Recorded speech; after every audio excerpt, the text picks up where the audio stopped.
Au menu de ce journal, ouverture ce matin à Ouagadougou du colloque international sur la contribution du secteur privé pour la relance économique au Burkina Faso, et cela dans le cadre du programme national du développement économique et social. C'est le président du Faso qui a dirigé l'ouverture des travaux. Alpha Bari à Taïwan pour représenter le Burkina Faso au 105e anniversaire de la fondation de la République de Chine Taïwan. Le chef de la diplomatie burkinabé avait aussi pour mission officielle de rassurer le gouvernement taïwanais sur la volonté du Burkina Faso de pousser ses relations avec Taïwan. Bonjour à tous et bienvenue à cette édition de l'actualité de la mi-journée sur la télévision du Burkina. Un excellent appétit, vous êtes à table. Le ministre des Affaires étrangères, de la coopération et des Burkinabés de l'extérieur rassure le gouvernement taïwanais sur la volonté du Burkina Faso de poursuivre les relations de coopération avec la Chine-Taïwan. Alpha Bari est en mission officielle à Taïwan où il va représenter le pays à la commémoration du 105e anniversaire de la fondation de la République de Chine-Taïwan suite à un soulèvement populaire. C'est en 1911, suivant le compte rendu de Jacques Lamissa Tarpaga. Le discours du président du Faso à la tribune des Nations Unies pour la 71e Assemblée générale de l'organisation ne mentionne pas la Chine-Taïwan qui comptait sur le Burkina Faso pour porter sa voix. Une situation d'incompréhension s'est installée au sein du gouvernement taïwanais.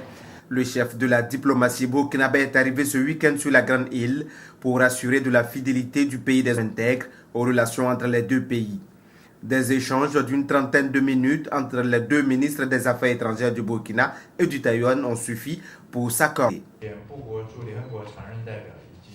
Durant l'Assemblée générale de l'ONU de septembre dernier, le représentant du Burkina Faso auprès de l'ONU a co-signé une lettre conjointe adressée au secrétaire général Ban Ki-moon au sujet de la participation taïwanaise aux instances internationales. Au nom de mon gouvernement et du peuple taïwanais, je vous en remercie. Le Burkina Faso porte son soutien ferme à Taïwan pour notre participation à la scène internationale. Votre soutien nous tient à cœur et nous espérons que les amis burkinabés continueront à nous soutenir.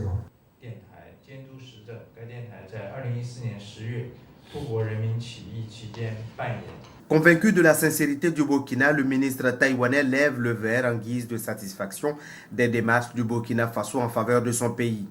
En plus des projets discutés au sein de la commission mixte, le Burkina Faso souhaite le financement d'autres projets contenus dans le plan national de développement économique et social. Il s'agit notamment du projet de mise en place d'une unité de santé, notamment dans le domaine de la cardiologie, du projet d'accroissement de la productivité et de la production des produits forestiers, du projet d'appui au développement du secteur du sport et du projet de construction d'une unité de formation en sciences géographiques. Le gouvernement burkinabé se tient et se tiendra aux côtés du gouvernement ami de Taïwan pour défendre partout où besoin sera la lutte légitime du peuple taïwanais. Alpha Bari et sa délégation participent ce lundi à la commémoration du 105e anniversaire du soulèvement du 10 octobre 1911, marquant la fondation de la République Chine-Taïwan. Une autre preuve de la vitalité des relations entre les deux pays. Retour au Burkina Faso où les médiateurs des pays membres de l'UEMOA sont à Ouagadougou pour un séminaire sous-régional sur le civisme et médiation institutionnelle dans l'espace UEMOA. Ils étaient chez le Premier ministre ce matin pour en parler. Yacouba Gamene, Maïmouna Traouri. Ce thème est majeur parce que le Premier ministre l'a défriché en long et en large. Il est partout en nous, quel que soit l'âge, quel que soit le niveau social. Nous avons parlé de ceux qui ne payent jamais l'impôt. Nous avons parlé de ces jeunes qui, au premier désagrément, prennent aux autobus, se prennent au feu, se prennent aux biens publics. Nous avons parlé de ceux-là qui semblent ne pas avoir beaucoup de respect au symbole de l'État, de la nation et de la République. Nous parlons à ceux-là pour qui le drapeau national a très peu de sens, alors que c'est le symbole de ceux qui perdent de leur vie. Un mot de politique à présent avec les cadres du mouvement du peuple pour le progrès ressortissants du Boulgou qui ont initié une réflexion à Tenkodogo sur la vie du parti dans cette province. La rencontre de ce week-end a fait le point des acquis et des insuffisances des élections présidentielles, législatives et municipales passées en vue d'en tirer des leçons. Jean Zongo, Bouma Ernest Nebié. Quelles leçons tirer des résultats des élections couplées législatives et présidentielles et celles des municipales dans le groupe pour consolider les acquis et corriger les insuffisances? C'est autour de ce thème que les cadres du Mouvement du Peuple pour le Progrès MPP de la province du Boulgou vont mener la réflexion au cours de cette rencontre d'une journée à Tinkodogo. Il était bon que pour une première fois, le parti dans la province puisse se retrouver au niveau de ces cadres pour, dans un premier temps, faire le point de ces différentes élections, tirer les leçons. Les cadres sont conscients des difficultés qui traversent actuellement leur parti dans le Boulgou, des difficultés dues surtout aux divergences des militants. Nous attendons que les fils et les filles du Boulgou puissent se parler et se parler honnêtement, que nous puissions trouver un cadre où tous ceux qui veulent vraiment, en tout cas faire avancer notre parti dans la province, puissent se retrouver et coordonner les actions dans toutes les communes. Les cadres MPP ressortissants du Boulgou vont également se pencher sur les insuffisances constatées au cours des élections municipales passées dans les communes de Zabre et de Béguédou. Question de mieux se préparer pour engranger des victoires en cas de reprise des élections dans ces deux communes.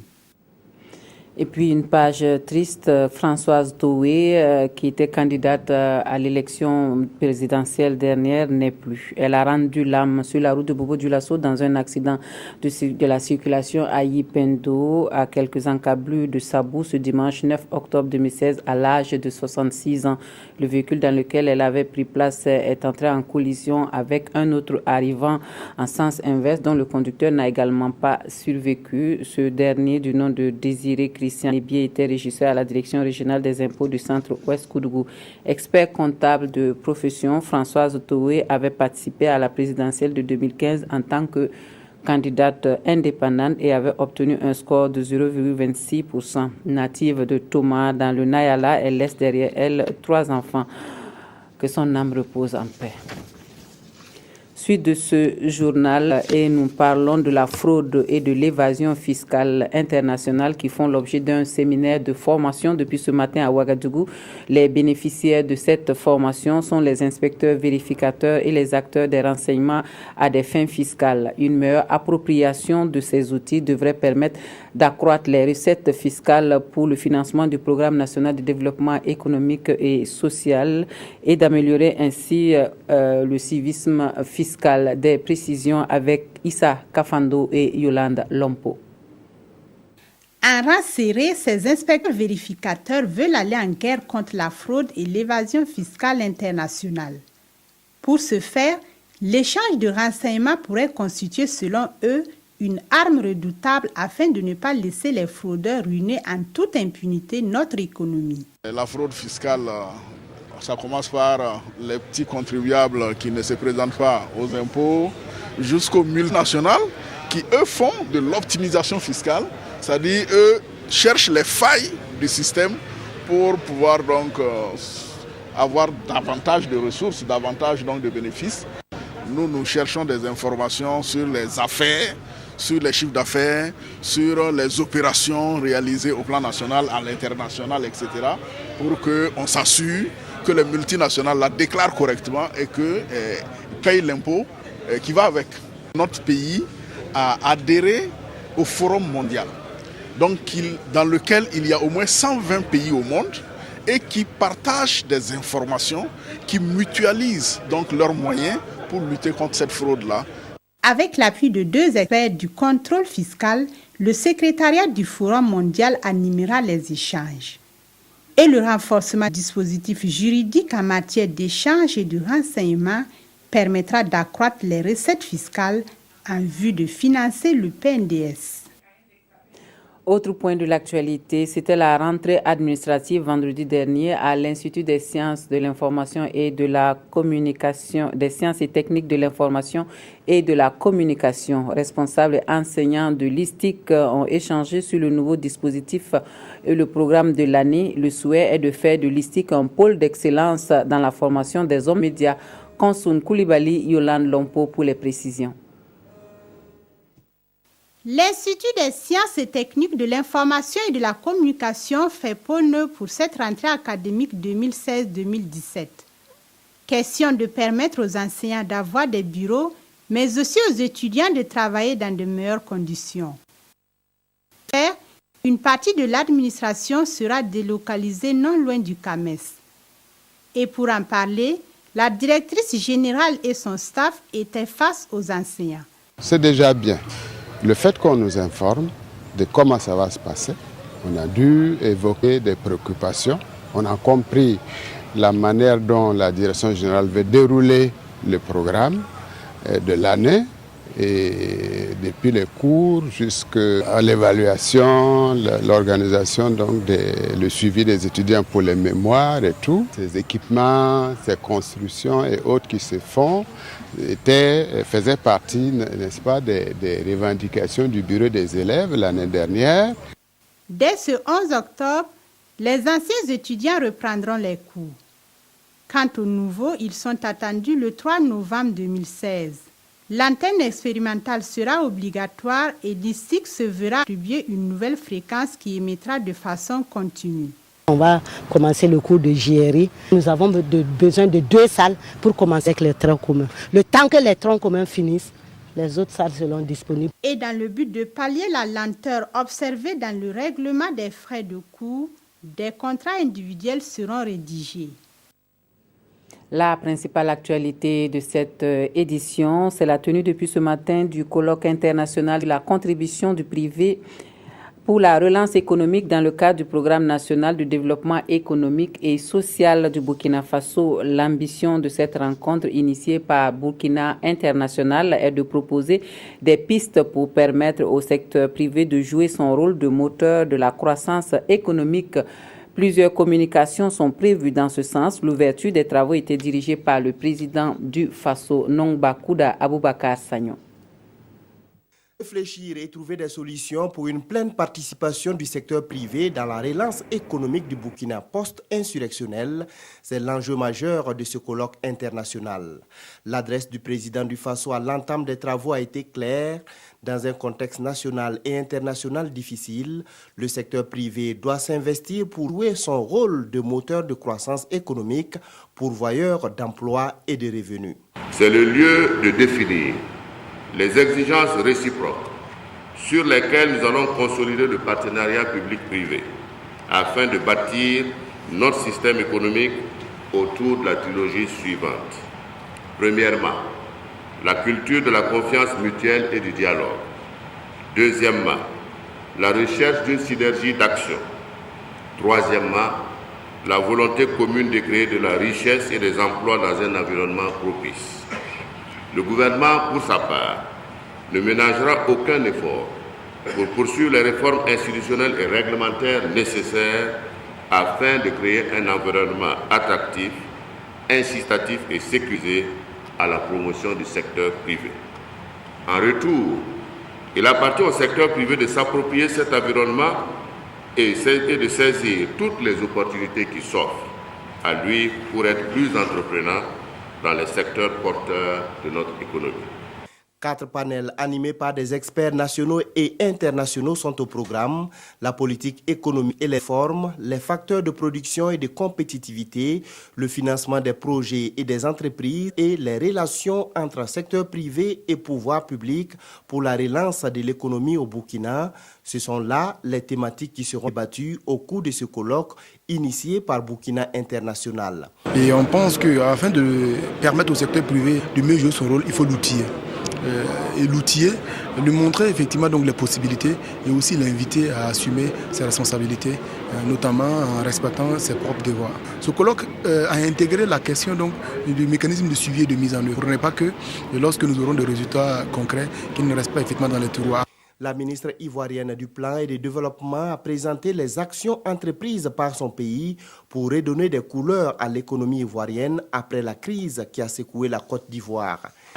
Donc les actions ont consisté, bien entendu, à effectuer un certain nombre de réformes pour pouvoir rétablir les grands équilibres économiques notamment ramener le déficit budgétaire à des niveaux raisonnables. Je l'ai dit, nous avions un déficit maîtrisé, mais également donc mettre en place un environnement qui soit favorable à l'initiative privée. Les conclusions de la rencontre devraient permettre de bâtir un secteur privé plus dynamique et un climat des affaires plus sécurisé et attractif pour les investissements.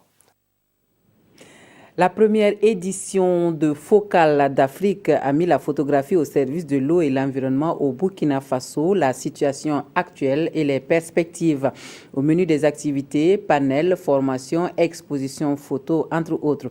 La rencontre internationale sur la photographie organisée par Pixel 24 a refermé ses portes le 30 septembre dernier à Ouagadougou, Nongbakuda, Mokun Dabiri. Armés de bâtons, d'autres à main nue, ils volent au secours de la première source de leurs revenus, le barrage de Tanguin, envahi par la jacinthe d'eau. Cette photo, premier prix du concours Focal d'Afrique, est l'œuvre de Haruna Marané. À l'unanimité, le jury est tombé sous son charme. Depuis des années, à travers mon appareil photo, je passe mon temps à ma manière d'attirer l'attention des gens sur l'environnement.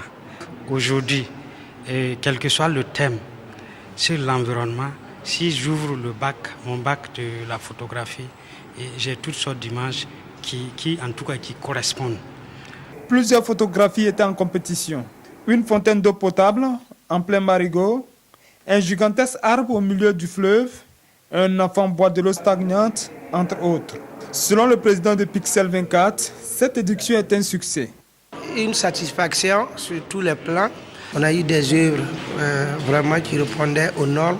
Voilà pourquoi les jurys ont réussi à choisir pas mal des œuvres qui ont été primées. Créé en 2013, Pixel 24 se donne pour objectif de former des photographes dans la photographie numérique au Burkina Faso. Le vainqueur de Faso Academy édition 2016 s'appelle Souleymane Lengani. Le candidat de Fadan Gourma s'est distingué des 5 finalistes en remportant les 2 prix du jury et du public. Faso Academy 2016, c'est donc fini. La soirée de clôture s'est déroulée hier soir dans les jardins de la télévision du Burkina. Carfo Césaire et Omar Zombri. Souleymane Lengani, candidat de FADA, grand gagnant de Faso Academy, édition 2016. En plus du premier prix, il remporte aussi celui du public. Sa deuxième participation après 2013 le consacre meilleur talent de cette émission musicale de la radiodiffusion télévision du Burkina. Un rêve devenu réalité. Je dois dire que, franchement, premièrement, je n'avais pas la tête. Pour moi, je suis un amateur. J'ai mis dans ma tête que voilà, tu viens à Faso Academy, tu essaies d'exprimer ce que tu ressens. Voilà, c'est tout. Je ne me suis pas mis dans la tête que je pouvais décrocher ce trophée ou même engager une carrière. Mais vu l'émotion que j'ai essayé de partager avec le public aujourd'hui, ça a vraiment été une expérience. 5 finalistes se sont affrontés sur la scène avec l'objectif suprême de remporter la compétition. Tous se disent satisfaits des résultats. Je pense que les résultats sont équilibrés, c'est ça. Le meilleur a gagné. Donc je suis très contente d'être allée en finale. Et les autres aussi, je pense.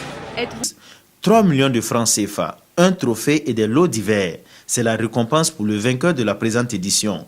Une nouvelle carrière débute aussi pour les 5 participants, comme pour répondre au slogan de ce programme télévisuel qui se veut un tremplin pour les futurs stars.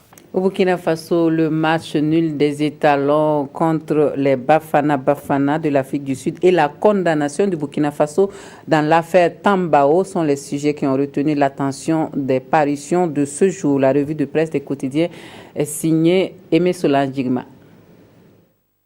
L'affaire de Tambao en question dans les quotidiens du jour. Notre Temps nous informe à ce propos que le Burkina a été condamné à verser 8,8 milliards de francs CFA à la société minière GNR, General Nice Ressources. L'affaire remonte à 2010, nous rappelle ce journal. À l'origine, le gouvernement burkinabé avait signé un protocole avec cette société indienne. Mais voilà, explique Sidoya, que pendant que GNR était sur le terrain, le Conseil des ministres du 14 décembre 2011 adopte un rapport relatif à la sélection d'un investisseur pour la mise en valeur du gisement de manganèse de Tambao.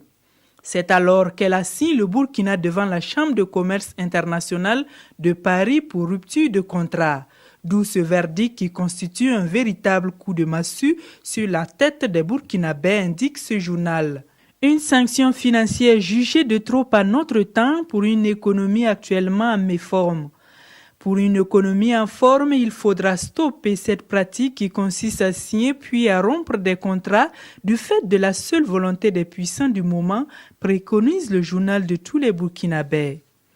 Du football pour clore cette revue de presse éliminatoire mondiale Russie 2018. Moins réalistes, les étalons manquent leur premier rendez-vous, titre le quotidien à propos du match nul du Burkina contre l'Afrique du Sud. Pour le pays, c'est une entame mitigée pour les étalons. Dans l'observateur Palga, il parle de bons matchs, mais manque d'efficacité. Il a fallu encore, Banou précise ce journal, pour nous tirer d'affaire. Sans la rigueur, le talent n'est rien, conclut l'observateur Palga à propos des étalons et les conseils de ne pas dormir sur leur avoine. On s'arrête ici pour l'actualité de la mi-journée. Merci à vous de nous avoir suivis. Un excellent après-midi à tous et à toutes.